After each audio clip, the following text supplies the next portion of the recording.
Thank you, my Lord. Mr. Arun, I just want to wrap up quickly on the Freedom Charter. If you'd like, His Lordship will allow you to sit if you want to sit. That's okay. You're right, okay. Just to wrap up on the Freedom Charter, the principles in the Freedom Charter, what were they aimed at?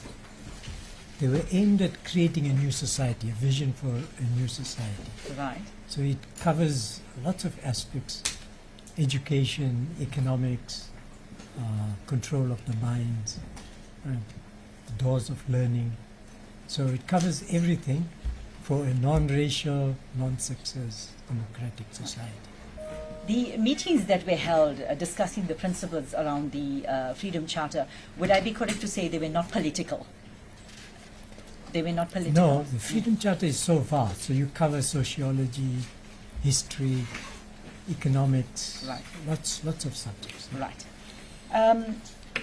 You talk about in paragraph 21, 22 and onwards, you talk about the movement in Durban in particular. You talk about the involvement of Archbishop Desmond Hurley, Reverend Kinch. Yeah. Can you just briefly just tell us what were their roles there? Yeah, the Roman Catholic Church were very useful in the struggle, Right.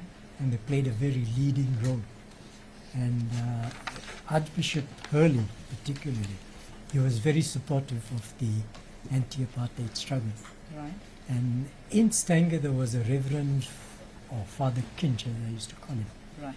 He was a Canadian, and he spoke isiZulu very fluently. And he used to go very often to Ingwavuma area, which is on the border of Mozambique. Right. And Phyllis Naidu had cells in that area. But because she was banned, I used to go with Father Kinch and meet those people in Ingwavuma. Right.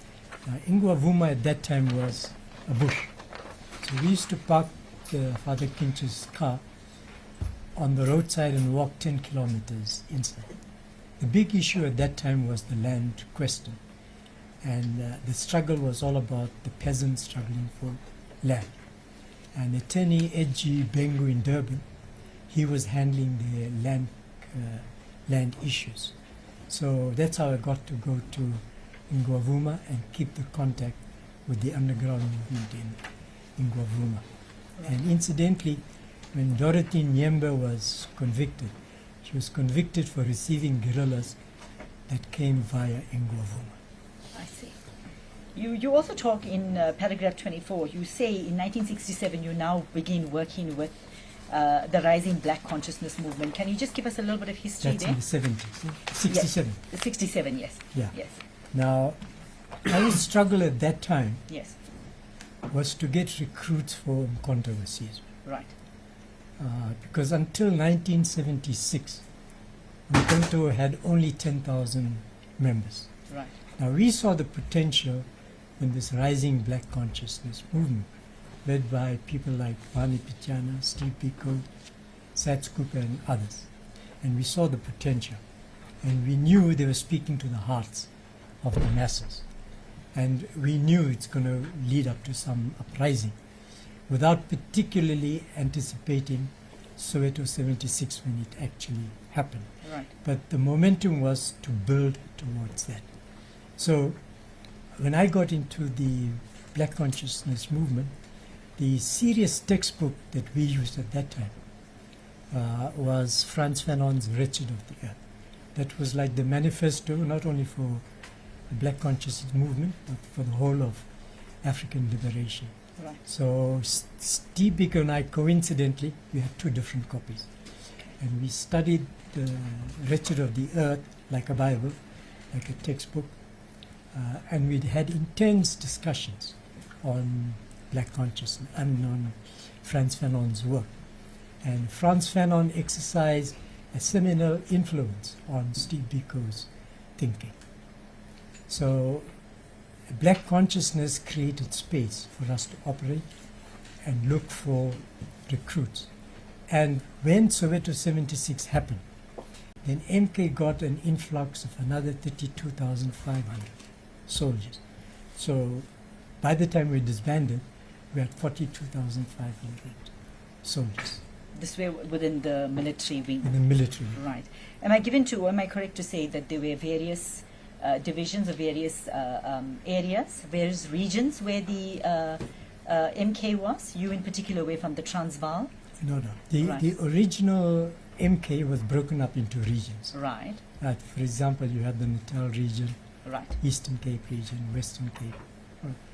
And then within the regions, there were subdivisions. I understand. Yeah. Understand. You also talk in paragraph 27, you talk about the 10-point program of the non-European unity movement. Yeah. You talk about the issue with Abdusa. Can you just give us a little bit of Yes, background yes. there? At that time, we took a policy decision that we penetrate any political formation that exists. All right. And at that time, Abdusa was trying to recreate itself, which stands for African People Democratic Union of Southern Africa. Right. In exile, its leadership was by Ibi Tabata, and in Natal, it was led by Kader Hashim. And we saw quite a few youth in that movement. And so three of us, Mafika Gwala, Masla Odeya, and myself, we penetrated the Abdusa group. Right. And one of the first issues we raised with them, because we know they were theoreticians and they just talk, we said to them, you've got your 10-point program, which isn't endorsed by the masses. It was written by a handful of Cape Town-based teachers. Right. Yeah. So we said, we've got the Freedom Charter, which is mass-based, endorsed at the Congress of the People, where there was something like 3,000 elected delegates that endorsed the Freedom Charter. So we said, if you're serious about the revolution, you need to throw aside your 10-point program and accept the Freedom Charter. And those intellectuals, they didn't accept what we said. So Mafika Gwala, Masla Odeya, and I, we left them. It was a waste of time. Okay. Now, Mr. Aziz, I want to go now to your arrest, interrogation, and torture. And I think the basis of your evidence is the marked difference between the times that you were arrested. Yes. So I just want to run through that quickly. The affidavit is before the court, so all the information is there. When you were initially arrested, am I correct to say you were arrested in KwaZulu-Natal, in Durban in Yes. particular? Yeah. Can you just give the court an idea as to, first of all, let's start with the so-called police station. What Yeah. was it? You refer to it in your paragraph 9 as squatter, Yes. squatters. Can Yeah. you tell us about that? Okay, there was the main police station in Durban, which was called Central Police Station, which was in corner of Smith Street and Broad Street. All right. At that time, the special branch did not have an infrastructure Right. in Durban. So what they did, they operated from outbuilding offices in Smith Street, Broad Street corner. Right. So your interrogation room was a little kaya outside, Okay. and that served as the interrogation room. Right. And some of the offices were in the main police station, Right. and some of them were outside. Right. And so clearly they didn't have an infrastructure. Clearly they didn't have human resources. In the Indian division, for example, there were just three of them: Nayaga, Subramani, and Peruma. This was now initially at your 65. first arrest when you were still 17, 18 years Yeah. old. You say that, before we go on to the headquarters for the security branch in Durban, where were they at that stage? In Smith Street Police Was it Station. also in Yeah. Smith Street? All right. In particular, I think you take umbrage, in paragraph 10, you say these police officers come in there, there's no arrest warrant. Can you just explain a little bit there? Yes, when they came to arrest me, it was Subramani and Peruma. And they said to me, the captain, no, the sergeant wants to see you. Right. Now, sergeant refers to Nayak. He was the head of the Indian division. So, before they took me away, they searched the pantry. And I assumed they were looking for chemicals in the pantry. And then they searched my small library I had. And in the library, I had an essay which I wrote, why I am a socialist. Okay, they got very interested in that essay. although it was very amateurishly written. And then they found a whole list of chemical formulas that I had written down. And at that time, my hobby was collecting chemical formulas. And in the chemical formulas, I used to mix the chemicals formulas for bombs, for instance. Right. So they didn't have the brain or the maths to understand how you disguise chemical formulas and maths in a catalog of chemical formulas. So that was my fancy at high school. I just loved doing that. Then I loved biochemistry, I loved physics, and I loved maths. So clearly the police were not equipped to understand these things. So they couldn't take the chemical formulas any further. They couldn't get anybody to decipher those things.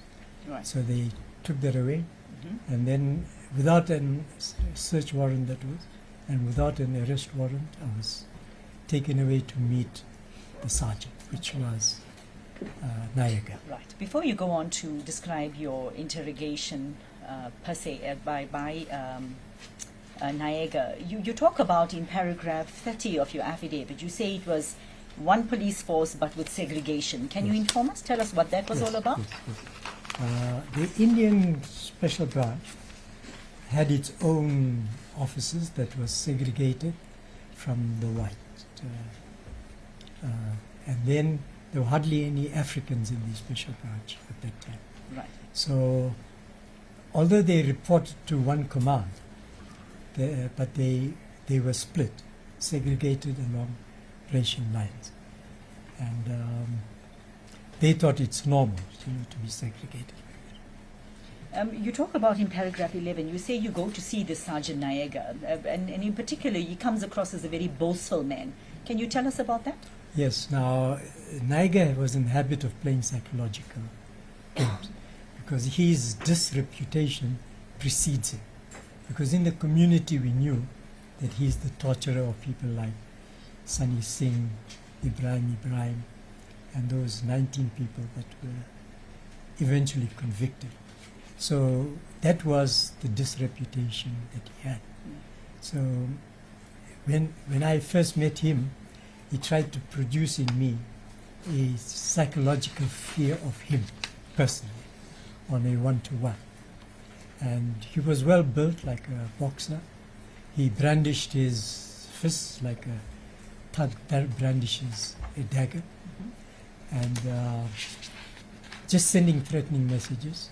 And then he boasts about his skills at torturing detainees, extracting confessions from them, and eventually getting convictions against them. Did it come across to you that Nayaga and the rest of the team were under any duress to do the things that they were doing, or the way that they behaved? Did they appear to be under duress to you? Like if you take Nayaga now, he was overzealous in what he was doing. Right. And he had to show his bosses that he was up to the work he was doing, because he was aspiring to climb up the ladder, the hierarchy in the police force. Now, when you talk about bosses, you're talking about The Van white Dyke, bosses. his white superiors. Yeah. Now, this is already as early as 1965. This is the first time that you were arrested, and this is the way that members of the Special Branch are behaving. Yeah. You talk about Van Dyke. You say he was vicious. Can you just explain on that? Van Dyke was the superior to Nayaga. Right. And what he used to do was, he used to place me in between his open laps. And he used to have his face like a foot away from my face. And he used to make, angry faces, grimaces faces, threatening, with a silent body language. And he used to keep asking me same questions over and over again. Did you commit this sabotage, that sabotage? Who were your instructors? Who are in your underground cell? What are the things you discuss? Then at length they went into socialism. And unfortunately for me, they didn't understand what is socialism. And they couldn't distinguish between what is socialism and communism. Right? And I tried to explain to him what socialism is. And you really confuse the guys when you answer them at the ideological level. So even at the age of 18 years, these so-called special people could not understand what you were trying to communicate with them. Yes. Out of their league, just bullies. Would you say that? Out of their leagues, but it also frustrated them. When somebody sits so close to you and you're not giving answers that they expect from you. And they can just lash out at you, just out of anger and frustration. Right? Which I experienced more of in 1974. Right. We can go into that later. Yes. You talk about, you say you were lodged in the cell and you were bitten by fleas, and can you just explain that experience first? They solitary confinement. Yeah, they Yes. put you in it was called Durban Central Prison at that time, which is now demolished. Right. And the International Conference Center is standing there. And one part of the wall, the corner part, is still standing there as a monument to people who served time at Durban Central. Right. So in this cell, just bare floor with the sleeping mat.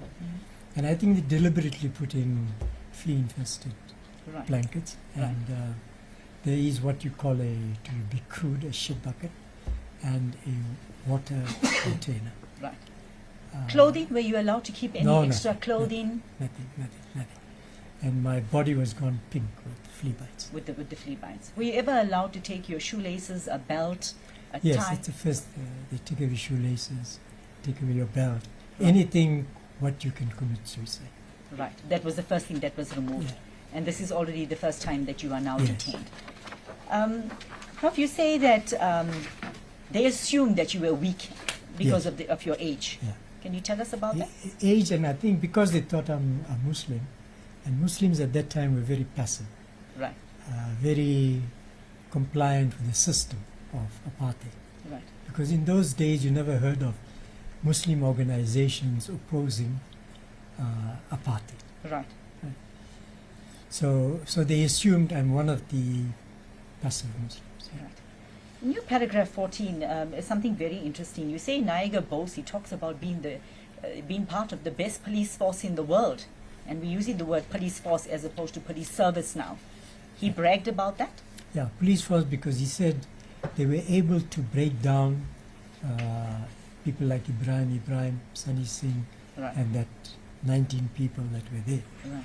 And how he played a role in breaking them down, getting confessions and sending them to Robben Island. You also talk about prolonged psychological threats. Can you just Yeah. give us a little bit more detail about that? Yeah, but you see, they never used physical violence on me at that time, At that stage. Yeah. But there was mental torture. Right. And for instance, he was always bragging about how he tortures. And it's more like a monologue. And one of the things he pointed out was covering me under a wet blanket with electrodes on it, using the tube of a tire over my face and trying to suffocate me, and using rugby tackle, where they put you in the center of the room, and hefty policemen like rugby players, they tackle you and they throw you to the floor. Right.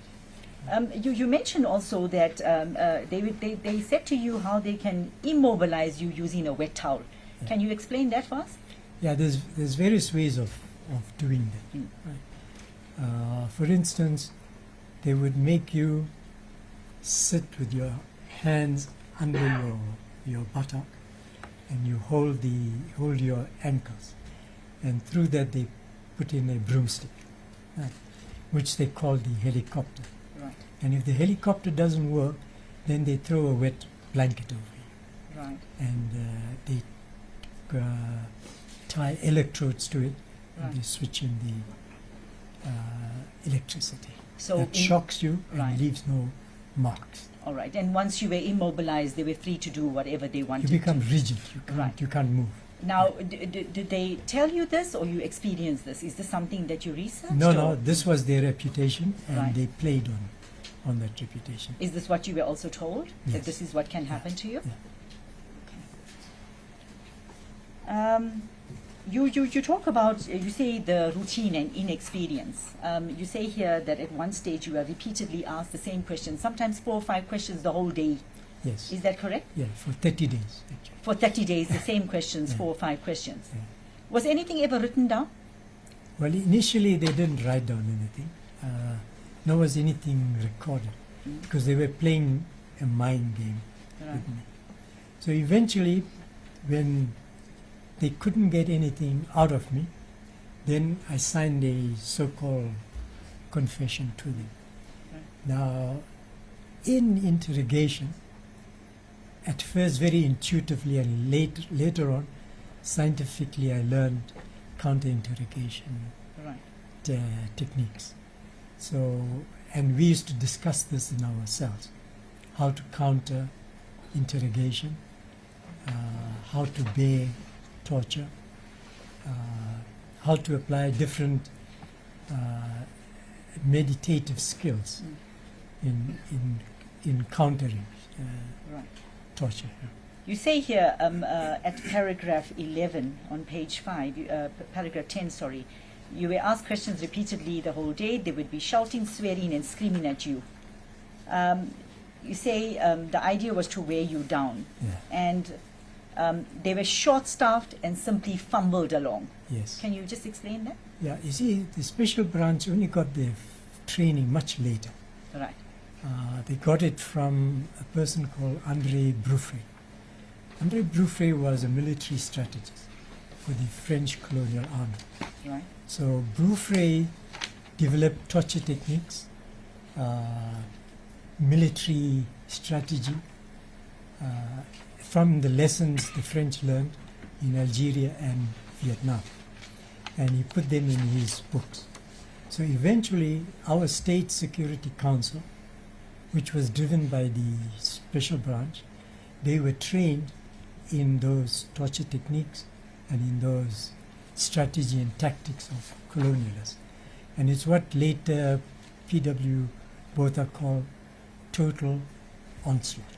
Right. And Magnus Malan called it total defense. In 1974 now, you are arrested, right? And you say there's a, let me just get the dates right.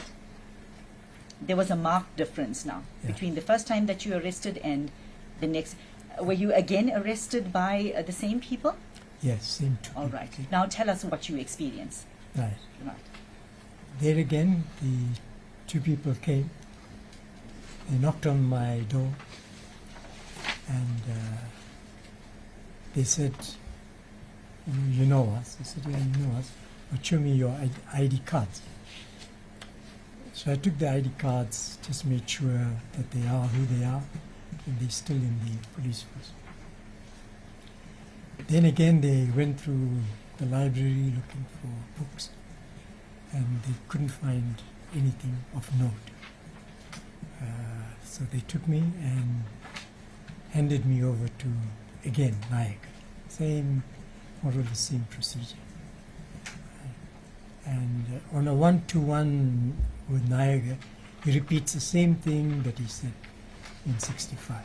You know, these are the things we can do to you. Right, so it begins as a psychological game. Right. And this time when you were interrogated at the initial police station, or you now moved to a different place? No, by then, the special branch had headquarters. Right. at Talbot. In Durban? Yeah. Right. It was called Corson House Right. in Fisher Street. Right. It was like something like 5-6 floors there. Yeah. So that's where Niagara was based, and the Indian branch, and the African branch. Right. They were all on one floor, right at the top. Right. Then the lower floors were occupied by the white special branch members. Right. You talk about Colonel Steenkamp. You say he's the commanding He officer. was the commanding officer. All right. And then you say when you're arrested on a Saturday, you're taken to headquarters and you face a whole army of white security branch members. Can you tell the court about that? Yes. Now what they do is they take you into the, what's it called, a staff room or whatever. And everybody comes in the morning and they greet each other. And I was sitting down And then all these cops, all white cops, they started mocking, swearing me, calling me racist names. Then Steenkamp comes in last. I didn't know who he was. And everybody stands to attention and everybody salutes him, and I'm still sitting. And right in the presence of Steenkamp, everybody's swearing at me. Does he stop it? Does he say anything? No, it does nothing. He's the commander. And so they swear at me, all that. So very reluctantly I stood up and sat down, flopped back into the chair. Mm. So that was the intimidation that they introduced themselves to you. Right. You talk about, you say in paragraph 29, you say, at this point of arrest, I noted now that there was a vast difference between my first arrest, my detention and interrogation, and the present arrest, detention and interrogation. You say there's now infrastructure. Tell us about that. Yeah, the infrastructure is, you can see Cosson House, that is serving as the headquarters, and the building was used exclusively by Special Branch, where they had different departments. Your bugging rooms, your file rooms and things like that, into which Indians and Africans were not allowed. Right. And my interrogation, before my interrogation, I used to be taken right to the top floor, where Aggett used to be. And when the whites were ready to interrogate me, then they used to call for me. And the Indian cops used to take me and leave me at the door to the white section. And then I'm taken in by white cops. The interrogation itself, how many members were there? Teams? What are we talking?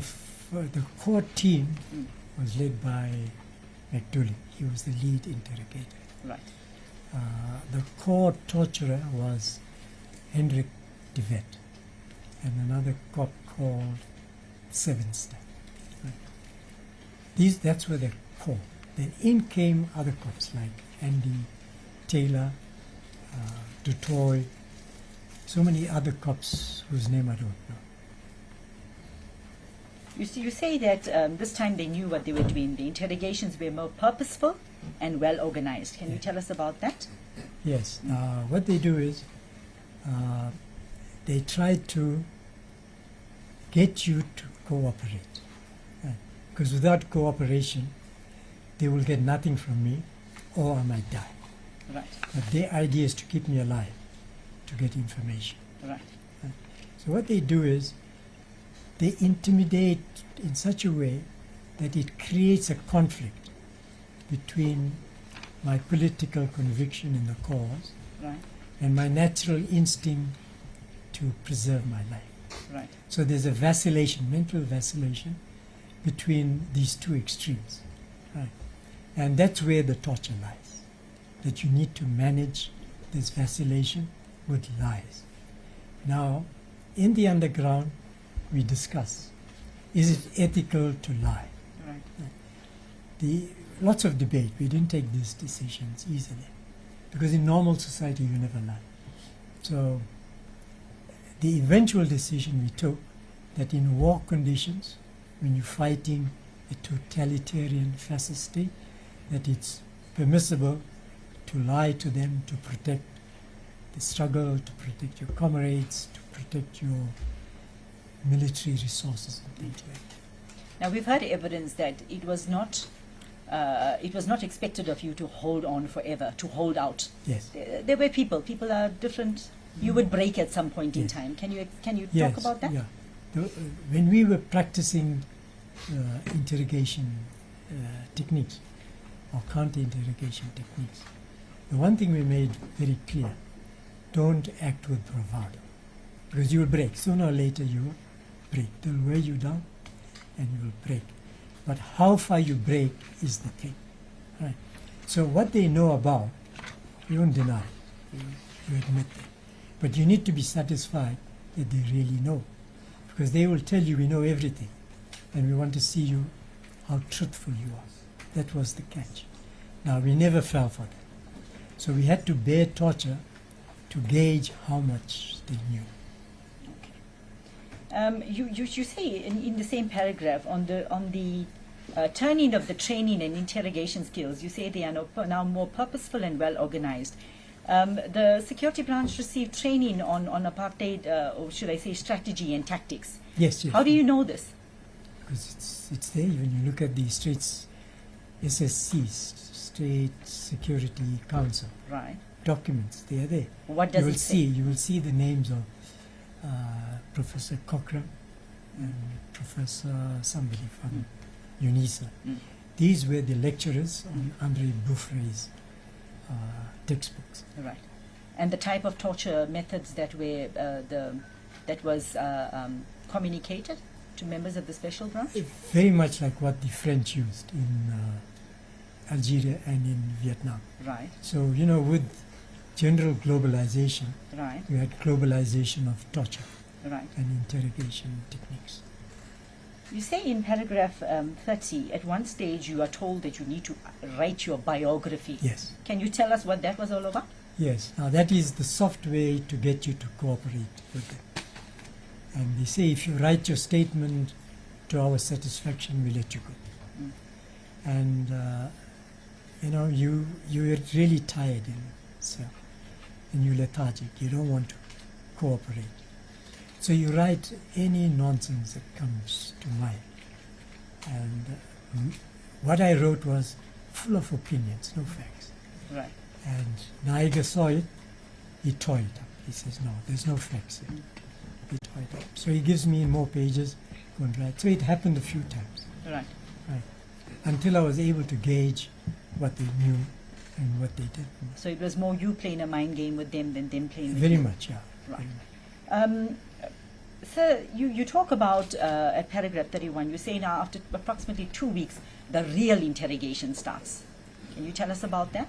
Yeah, that's when they take me to the white section, Right. and McDouling, the lead interrogator, he orders me to get down on my fours. Right. This is just to humiliate me, embarrass me. Then you've got to be humble enough to save your life, to start cooperating. Right. So the cops know now this man is being cooperative. Mm. Right. And the only challenge there is to increase the level of cooperation. You say you have to manage your lies. Yeah. What can you elaborate on that? Yes. Now, they were interested in a few basic things, and they had some assumptions. The one assumption was that AKM Dokra was the leader of this underground structure. The second assumption was that I was the keeper of the underground library. Mm. And the third assumption was we had arms cache, walkie-talkies. Right. Our underground library itself was very vast. We had 65 volumes of Karl Marx's writing and Friedrich Engels' writing. So underground work gave us time to study these 65 volumes. Right. So they were trying to check the correctness of their assumptions. Okay. So basically, their intention was to get you to admit to being part or furthering the attempts of a banned Yes. political Yes. organization.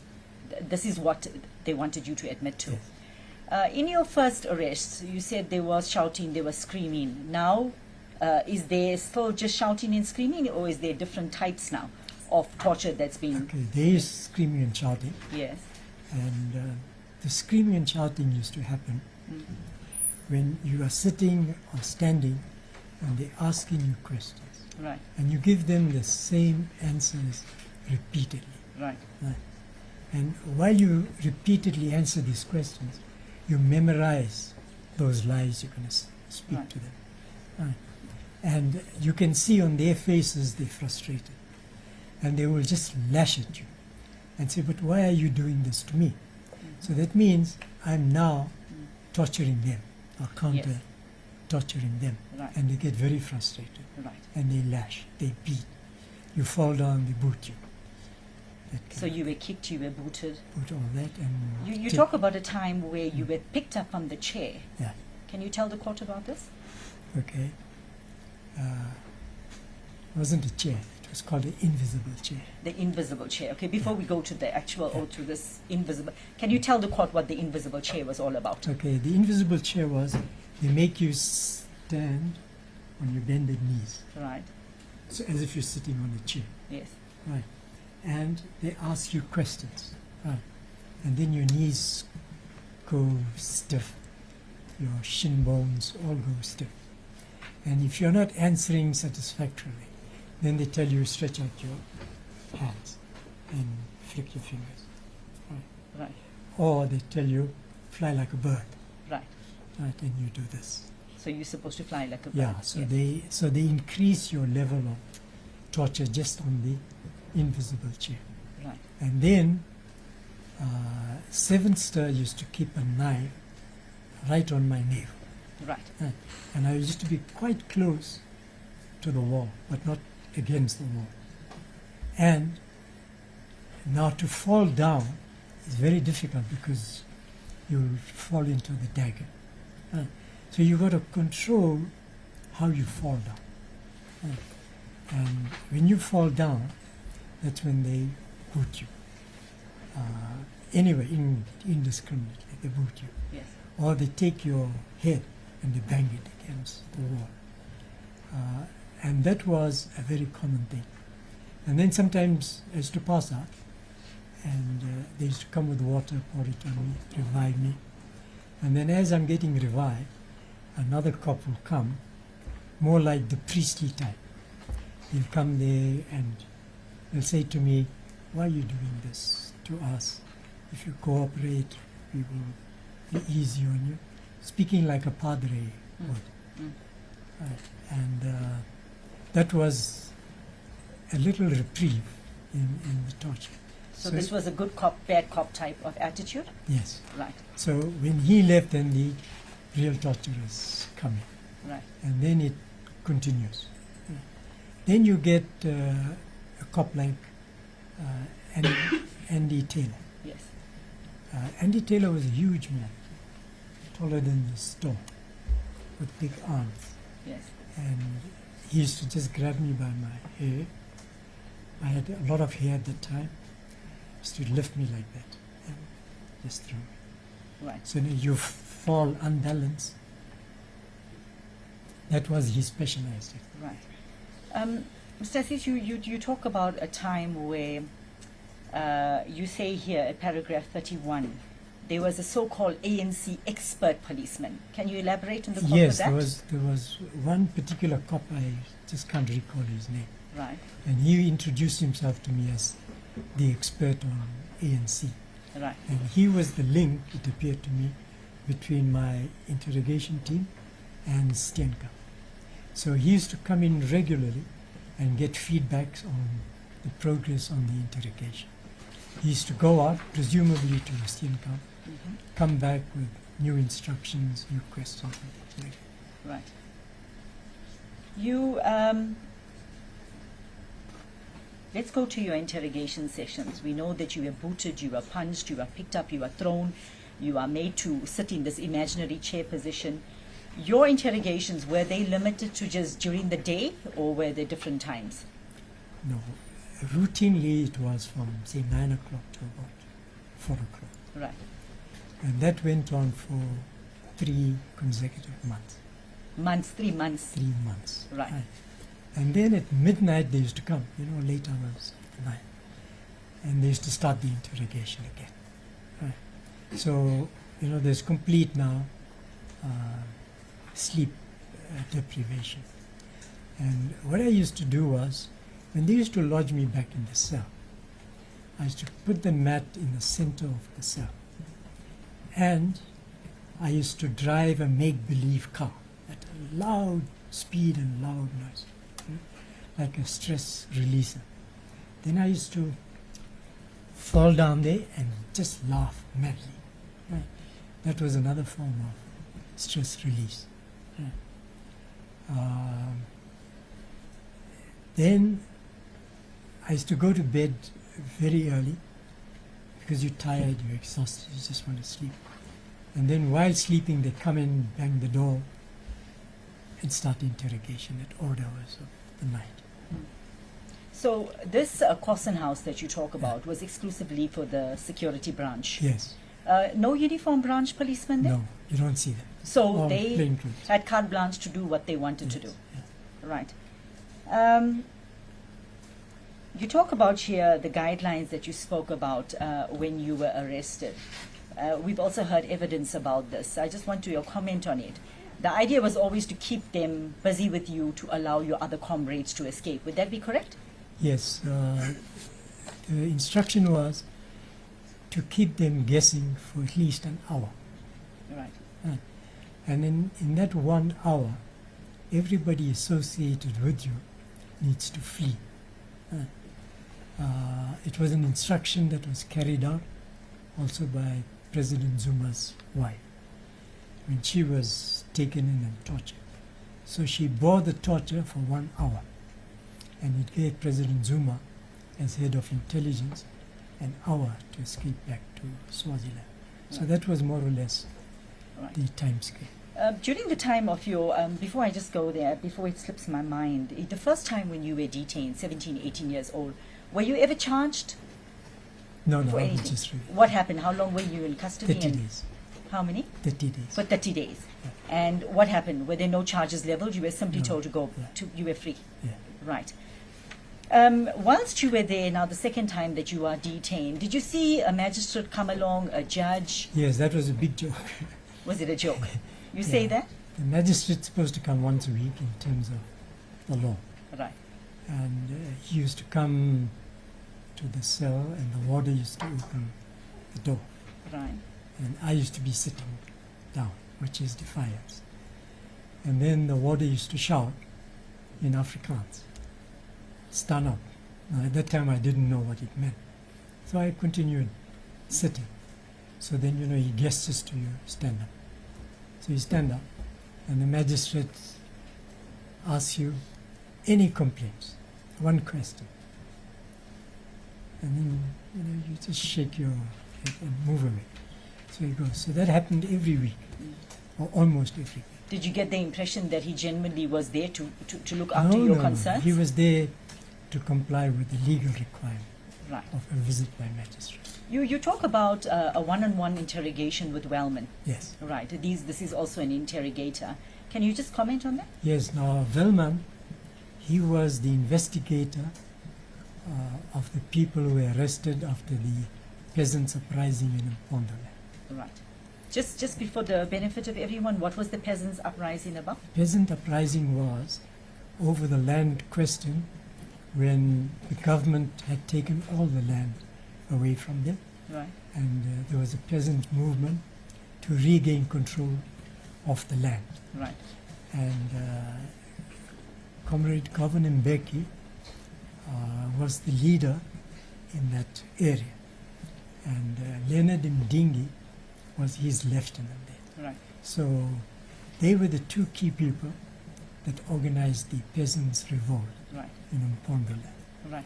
So the Pondoland uprising was crushed, and Velma was the lead interrogator of all those people that were Right. arrested. Right. And they somehow had an idea that my cell might be connected to the Pondoland uprising. Right. So he was showing off very much like Nayaga, what he could do, how he broke down the people, send them to jail, and I think one or two of them also died in detention there. Consequently, you did lay a charge. Am I correct? You wanted to lay a Yes. charge. Can you tell the court? Did you go to a doctor? Yes, when the torture became unbearable, so I sent a note to the station commander, or whatever you call him, that I want to lay a charge. Right. And they sent a uniform cop to me to take a statement. Right. And I just said the basic thing, that I was tortured. Then based on that, they took me to the district surgeon, Dr. Who was? Buchanan. Right. And I was taken to Dr. Buchanan, the district surgeon, by McDouling and Hendrik de Vet. So the two col- torturers. Right, the two torturers are accompanying you to the district to the surgeon. district surgeon. Right. So while the medical examination was being done, they were present all the time, which is against medical ethics. Yes. There's no doctor-patient privacy. And the district surgeon took a blood sample from me, presumably because they wanted to test for blood in the liver, because when you kicked here, you cause damage to the Right. liver. So I think that's what they were wanting to.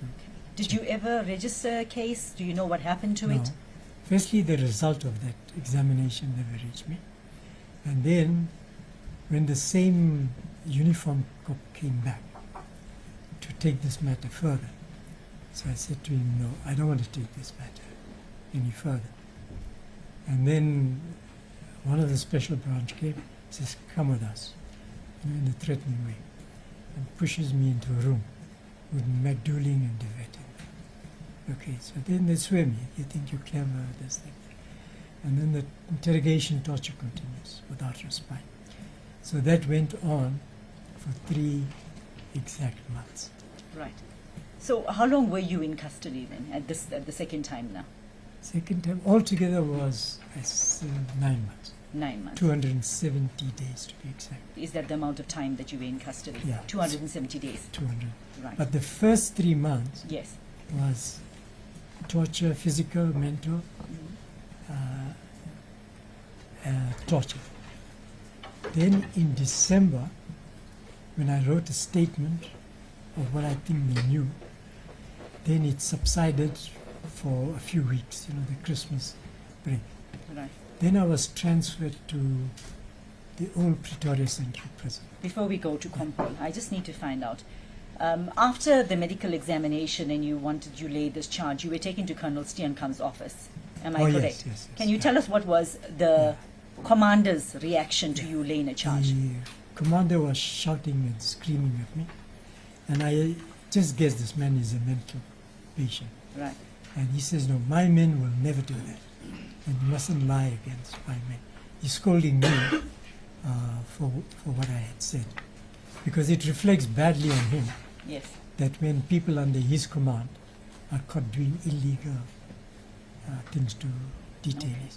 So he shouted and screamed at me, and then he said to this ANC expert, take him back there and let him answer all the questions. Is it correct that you were often labeled a terrorist, communist, etc., things Yes. like that? Yes, very much. Yeah. Right. Tell us about what happened now. You are now transferred from Durban. You are transferred now to Pretoria CMAX. Yeah. And the time No, you not are CMAX, Pretoria, all Pretoria Central. all Pretoria Central. Okay. What happens when you go there? Are you interrogated at the prison, or where are you taken? No, then they take me to Compol. Right. Now, when I enter Compol in the reception area, there's it's a cramped area, the entrance area. Before you go there, Mr. Aziz, Compol is Pretoria head office, Of security the branch head special office. branch, yeah. Right. What happens when you get So there? in the entrance room, you get a whole lot of white cops coming in, Right. all special branch guys. Right. And they used to come there with their torture instruments. Yeah. And they just brandish it, don't say anything. What is the torture weapons that you are shown there now? You like your leg irons, whips, the thing you put, like, the broomstick, Right. things like that. Right. And electrodes and things like that. Tell us about you talk about your diet now here being reduced. Yes, tell now us about because it was another form of punishment. that. Right. So they reduced my diet, the breakfast, lunch, and supper, to half Right. the ration. How do you cope with that? You are tired, you are exercised, you are tortured. Now you're also being starved. What do you do? Well, food is not a big thing in my life, so I can cope with it. Right. You also talk about, you say you were in solitary confinement, semi-dark place for a while. Yeah, Can you deal with in that? Pretoria Central, yeah. Yes. Now what used to happen was there was only interrogation without physical violence. Right. So from time to time, people like Speaker van Wyk, who is notorious for having killed Imam Harun. Sorry, who's this again? Speaker van Wyk. Right. And you And say he he's was- notorious for having killed Imam Harun. Imam Harun. Right. He's from the Cape Town Special. Yes. And he used to come in the cell, Into your cell? into my cell. Now, Right. he's got a reputation, you know. I'm Speaker van Wyk. And then he used to tell me how he killed Imam Harun and some of the techniques he's still going to try. Hmm. So one of the techniques he said he's going to try was make me stand on my toes and take the foreskin of my penis, place it on my desk, and then punch a nail through it. Is that what he was saying? Okay. I see you. You okay? All right. How much of time did you spend there? How much of time did you spend at Kompol? Compol was January to June Right. 26th. Before we go to what happened to your matter, we hear all this talk about socialism, communism, Marxism. What is the difference? What is the difference between these terms?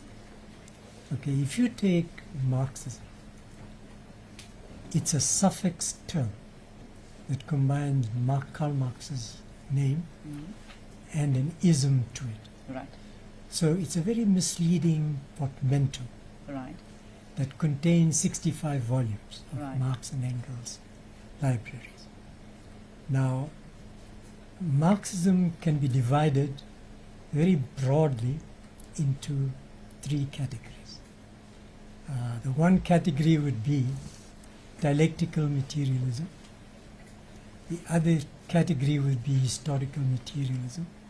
And the interconnecting discipline would be the methodology, dialectical materialism. right, Now, if you look at Karl Marx's and Engels's volumes, the word dictatorship of the proletariat is used fewer than 20 times. And in those few numbers, Marx and Engels always referred to as social dictatorship of the proletariat. Social dictatorship of the proletariat. So if I were to put it in basic layman's term for me, Yeah. it would be about dictatorship, or not? No, not at all. What is it about? Not at all. Right, Right, it was about socialism. And Right. socialism covered dialectical materialism, historical materialism, dialectical materialism. okay, Then you subdivide them into epistemology, economics, sociology, right, various subjects. right, And you can choose any one particular angle to penetrate the 65 volumes, right, right, to get a very good appreciation of these historical documents. right, Now, Lenin, who's supposed to be implementing the 65 volumes, particularly the Communist Manifesto and Das Kapital, right, he wrote about 24 volumes. right, And he theorized about the dictatorship of the proletariat. right, But he left out the social aspects. right, To him it was one powerful executive leader of a country agglomerating all the powers I see, of state organs in him. right, Right.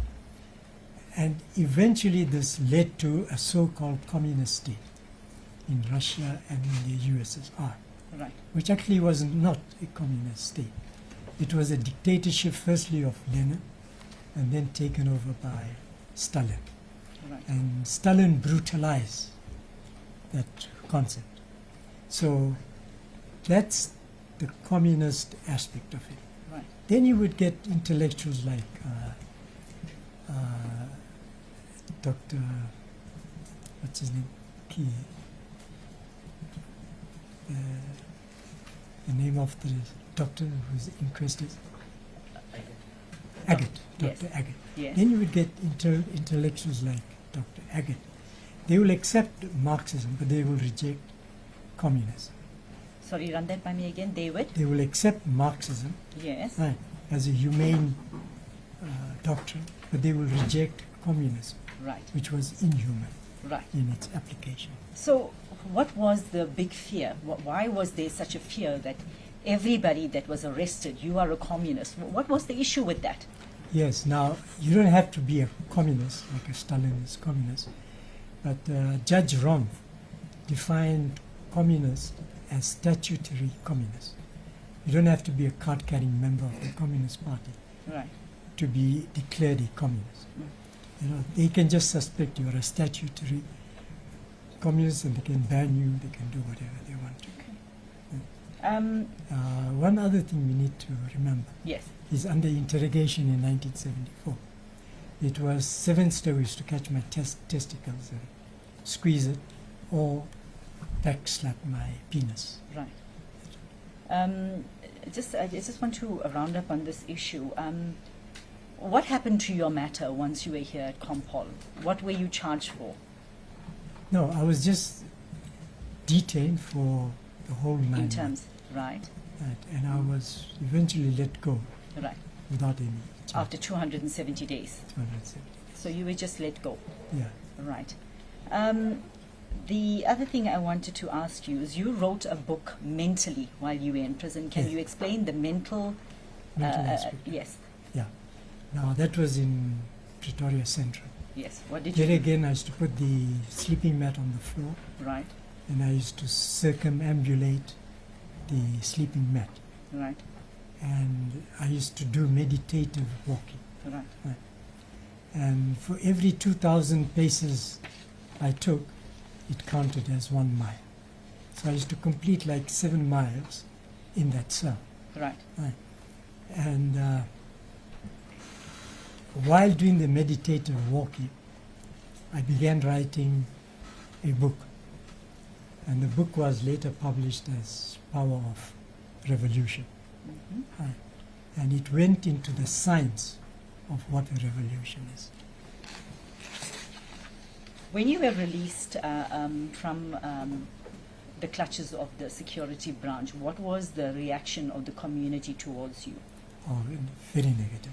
Why do you say so? Because now they fear you're a communist, you're a terrorist, you're a criminal. So, you know, the label sticks. And they are afraid that by associating with me, they would also come under police scrutiny. So the best thing is keep away from me. You talk about, you say at paragraph 19, the fear of the special branch was well and alive. There was a fear of the special branch in homes, in schools, in mosques, in Yes. temples. Can you tell us about Yes, that? that's the totalitarian atmosphere Right. that pervades a fascist state. Mm.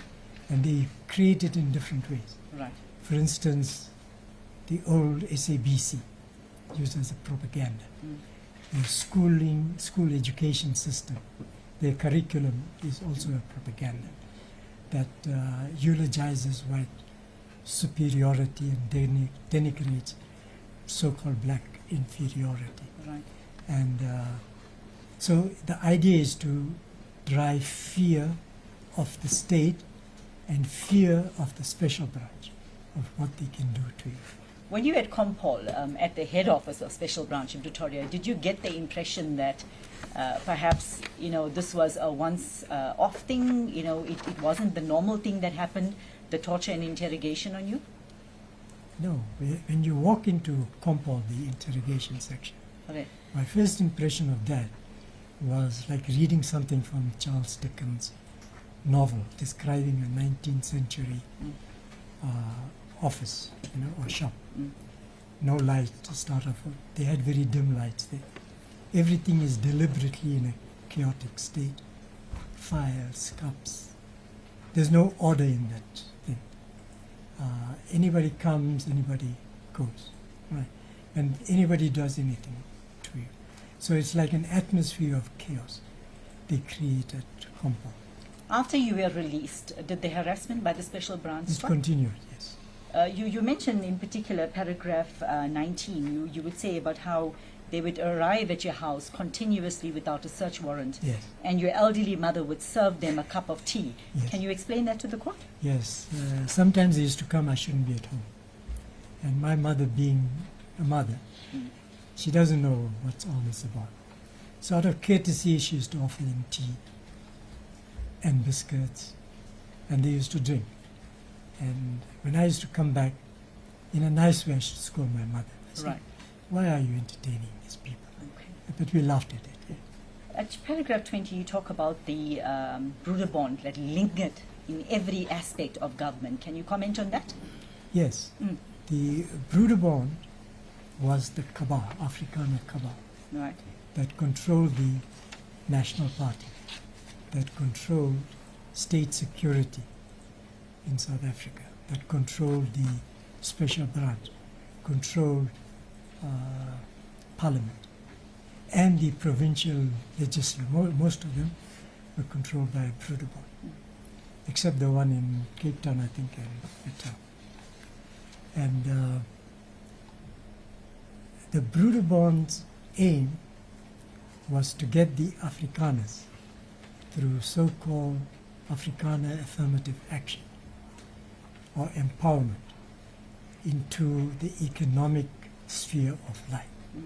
And that's when the liberal English, they offloaded some of their shares to the Afrikaners. And that's how they came to acquire shares on some of the major corporations today. So they control every aspect of our lives without knowing it. There was, you spent quite a bit of time in solitary confinement. Did the idea of suicide, let's start with suicide, ever cross your mind? Never. And why is that? One is I had a belief, so, and you want to get out and implement that belief. Right? So there's no reason to commit suicide. What was the worst that could have happened to you if you had been convicted of any offense? Treason, etc. What was the worst? The worst was imprisonment or maybe hanging. Right. The other question I wanted to ask you, suicide and your culture of belief with Islam? Islam doesn't allow suicide. All right. Because if you're a Muslim and commit suicide, you're not given a decent burial. You're taken someplace, a hole is dug, and you're thrown in there like a dog is. So there's no closure to that burial. You talk about a particularly moving experience where religious places were approached to pray for your release. I know this is a very emotional thing Yeah. for you. Can you just tell the court what is it and what Yes, happened and what was my friends approached quite a few mosques to pray for me. And all of them, they refused because of the association with the communists, with the terrorists. But Archbishop Desmond Tutu in Cape Town, he held a 24-hour vigil for me. for your release? Mm. Okay. This Niagara, I remember there's quite an amusing part in your affidavit. You say that when you saw him for the first time, you thought, well, he must be quite stressed. Yes. Subsequently, what happened to him? He died of heart attack. How soon after that was it? That was after the 74 release. Right. And some of us, like Sunny Singh, for instance, and others, we were very saddened by his death Right. because we had the hope that we would have the pleasure of killing him. Mr. Aziz, I know you don't like talking too much about your political struggles and the contribution that you've made. I just want to canvass a few more aspects with you. The TRC, the Truth and Reconciliation Commission, you went before the commission. Yes. Okay, you went there as what? As a complainant to hear? No. Mm. The problem at that time Yes. was the TRC were not getting any witnesses from KwaZulu-Natal because the violence was at its height, right? The so-called black on black violence. Right. So people were scared to go to the TRC. Then one of the commissioners, Richard Lister, who was also heading the Lawyers for Human Rights, he phoned me and he explained the difficulty of getting off the ground in Natal. So he persuaded me to be a witness. So that's how I got to appear before the TRC. And at the TRC hearing, I was the second witness that broke the ice, as it were. And then after I gave my evidence, I disappeared for like 2-3 weeks to avoid any repercussions. Right. One of your torturers in particular, I believe you will be testifying in another forthcoming inquest, was a Mr. Benjamin. Did he apply to come and apply for amnesty in respect of the torture on you? Can you elaborate? Okay. I thought Benjamin was dead. He is dead? But I just want to Yes, clarify. no, yeah. Did he apply Because at that time? at the TRC, He was still alive at that time, am I Yeah, correct? Yes. yeah. What happened? Archbishop Tutu asked me, what do you want the TRC to do? So I said, do one thing. Facilitate a meeting between me and my torturers. So we could get together, confront the truth, and if there is truth, then we reconcile. So nobody came forward except Benjamin. Benjamin appeared before the TRC. He admitted to torturing me, but he said he's not going to ask for amnesty because he carried out instructions from his white superiors, and if he did anything wrong in the course of his duty, then the new state must charge him, which never happened. He died. At the time when Benjamin was performing all these acts of torture on you, did you see anyone forcing Benjamin to do anything to you? Was No, he doing it he on his did own it- free will? And very enthusiastic, over-enthusiastic, over-zealousness. In fact, all your torturers were over enthusiastic and zealous.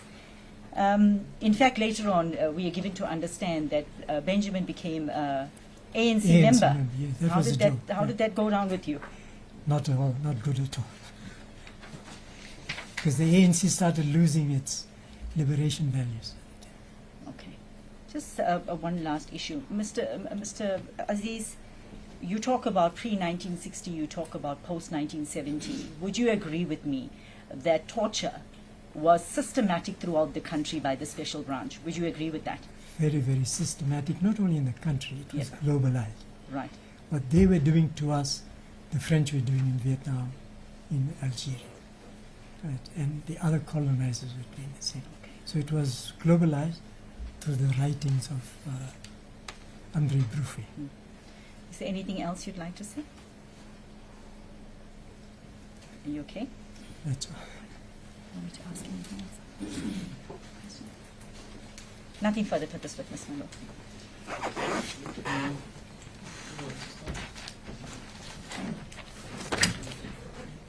No, my lord, I've got no questions to the witness. None here, my lord.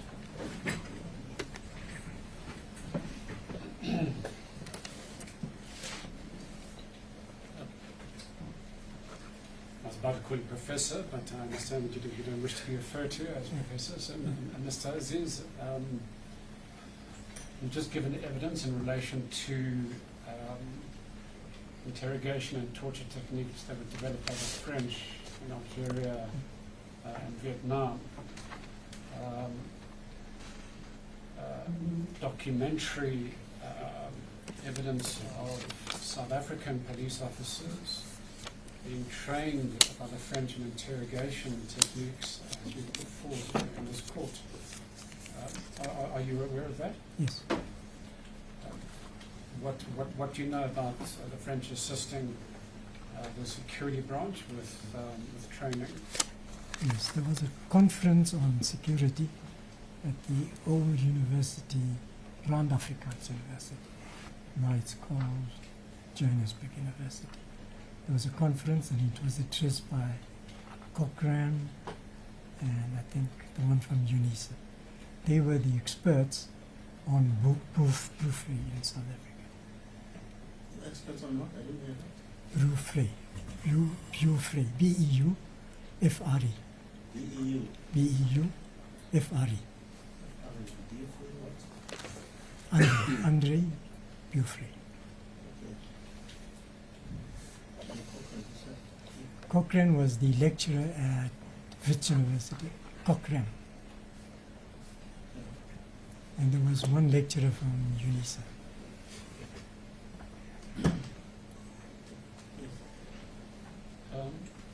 The Truth Commission made a finding in its report that a number of security branch officers, including one Roy Swanepoel, went to France, possibly on 2 occasions, to be trained in interrogation techniques.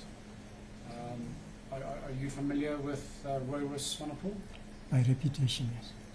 Um, By reputation, A reputation. yeah. Because many of my comrades were tortured by him. by Roy Swanepoel? Yeah. Do you recall perhaps any names of comrades who were interrogated? There's the 2 Jasset brothers, Dr. Jasset, Abdullah Jasset, they were interrogated by Roy Rus. I didn't hear. Sorry, Mr. Aziz, can you speak? Yeah, up a little? 2 of my comrades, Dr. Yusuf Jasset and his brother Abdullah Jasset, they were interrogated by Roy Rus. So, and incidentally, he led the attack on these June 16 student uprising.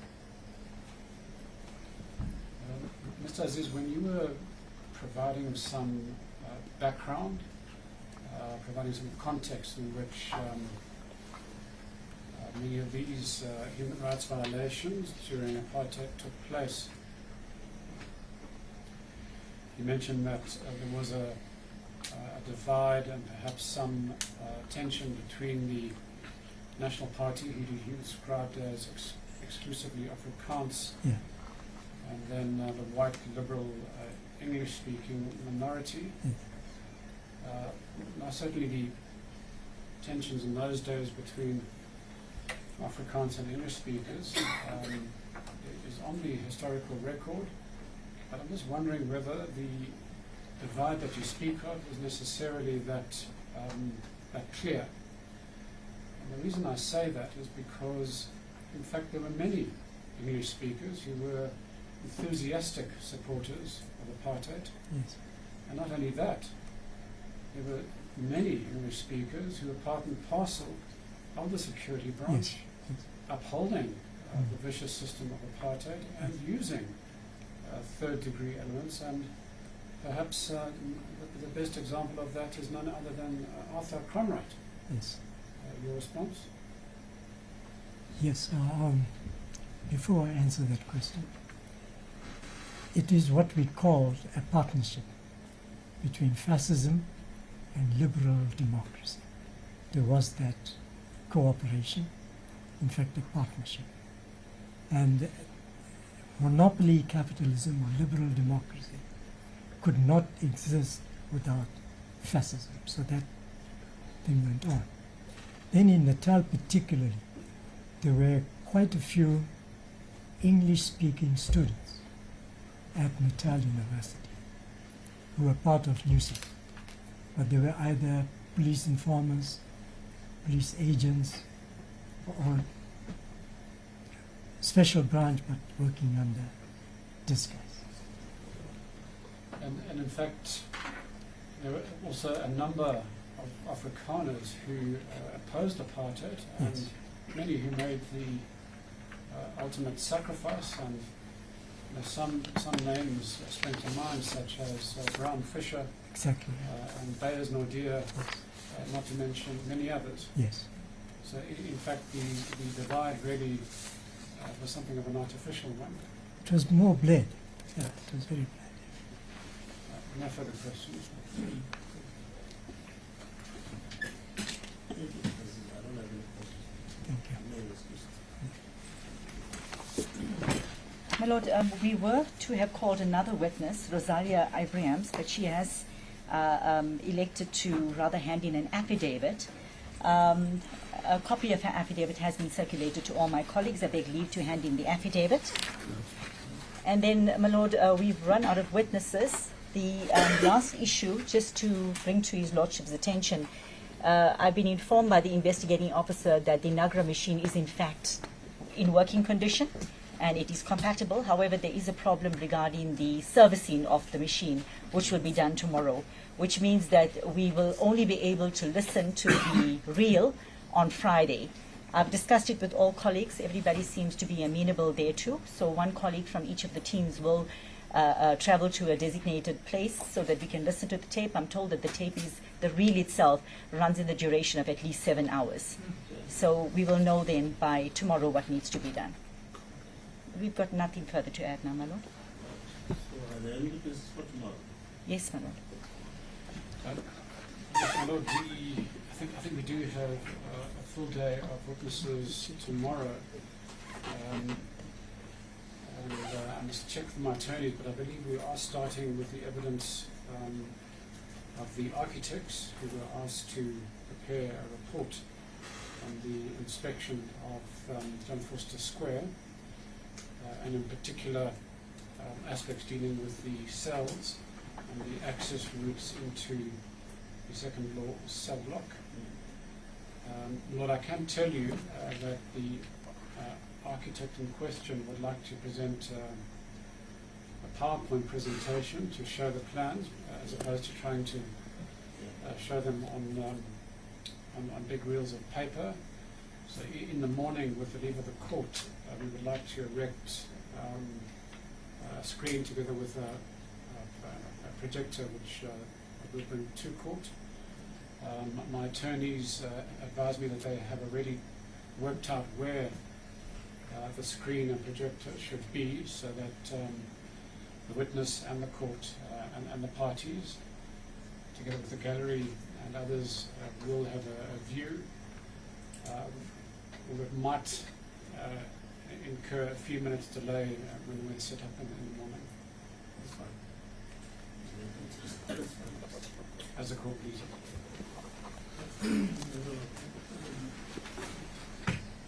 Brings us to the end of the hearing for today.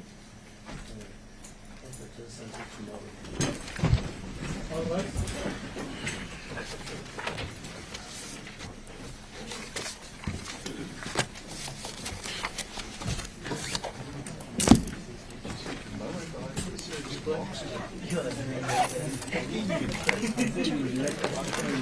I'm really out of my